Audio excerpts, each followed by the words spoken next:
Kuyintokozo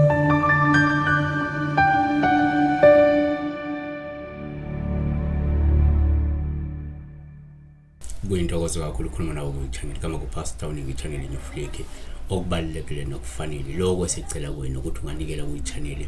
You can also be a member kwi-channel. It doesn't cost that much. uNkulunkulu ekubusisile, you can share leso sibusiso nabanye abantu ungenza kuhle nangakini.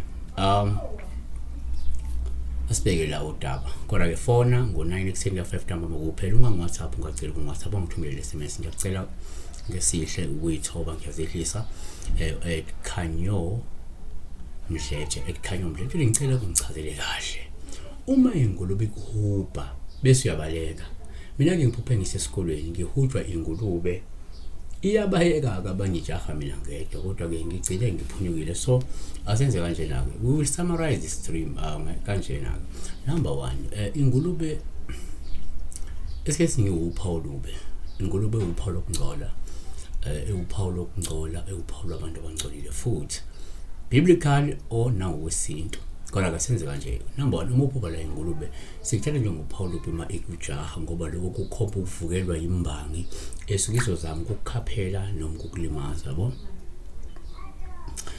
uLeviticus 11 verse 7 nengulube ngoba ke iyahlukanisa inselo idabula ke inselo kabili ingetshisi kodwa ingcolile kini.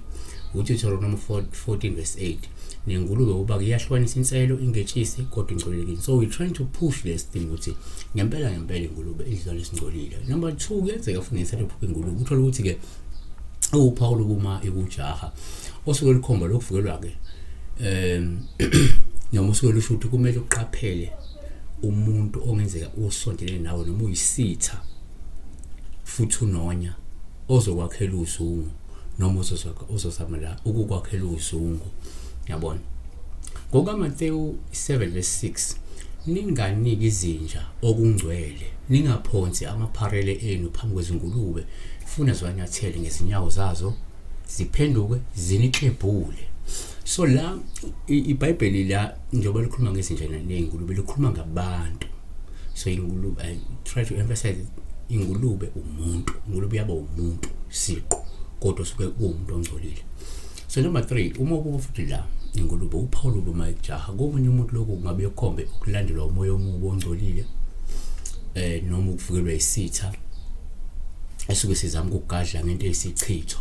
So uma ekhona umuntu osuke ezama lokufaka into eyisichitho ngaphinde libonakala iphawu la khona ukujaha lengulube.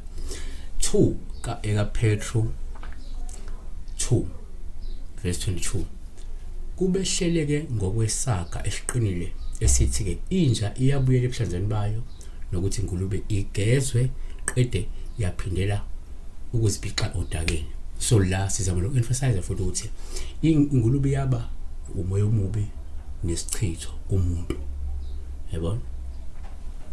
Azibali ngokuthi ke number 4 kungaba kuhleke la sithi ke uphubela futhi ingulube uphawu luhleke uma ekujaha kodwa ingakufici noma ukwazi ukuyishaya ngoba lokho kusho ukunqoba nokuthi angeke iphumelele imizamo yesitha ngabe yokukhaphela noma yokugadla ngento eyizichitho noma yokugadla ngemithi emibi engcolile, yabona.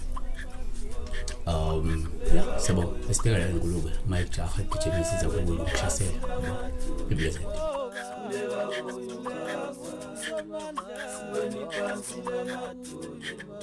Kuleka kuyo Jesu.